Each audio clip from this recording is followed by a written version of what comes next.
आज इस वीडियो में अपन जिस विषय पर चर्चा करेंगे वो है साइनस। देखा गया है पिछले हफ्ते 2 हफ्ते में मौसम चेंज होने के बाद में जिस पेशेंट को साइनस की बीमारी पहले से थी या जिनको नहीं भी थी, एलर्जी बढ़ने के कारण टेम्परेचर वेरिएशन मतलब मौसम में जो टेम्परेचर के अंदर बदलाव आया है, जो गिरावट आई है, उसकी वजह से काफ़ी पेशेंट को नाक के अंदर प्रॉब्लम आई है। अब जैसे नाक और साइनस के अंदर देखा जाए तो कभी कन्फ्यूज़न रहता है कि ये साइनस क्या चीज़ है।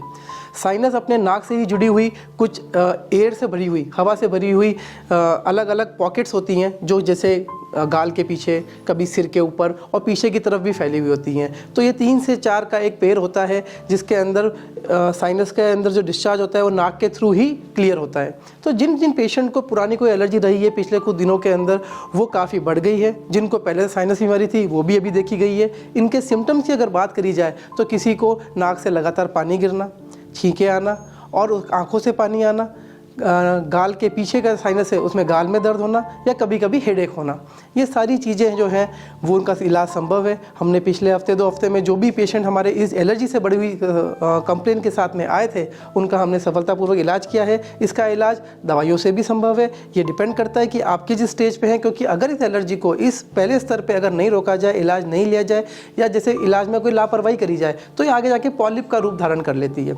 पॉलिप साइनस को पूरी तरह भर देता है और फिर आपको आगे जाके एक ऑपरेशन ही इलाज बचता है। तो मेरा आपसे यही अनुरोध रहेगा कि अगर आप समय रहते हैं इसका इलाज कराएं तो वो जो भी जिस स्टेज पे आप आते हैं उसका एक तो हम ये देख सकते हैं कि किस स्टेज पे आप आए हमारे पास, किस तरह का इलाज आपका संभव है, ऑपरेशन की ज़रूरत पड़ रही है नहीं पड़ रही है, और अधिकतर पेशेंट में देखा गया है कि दवाइयों से ही इलाज हो जाता है।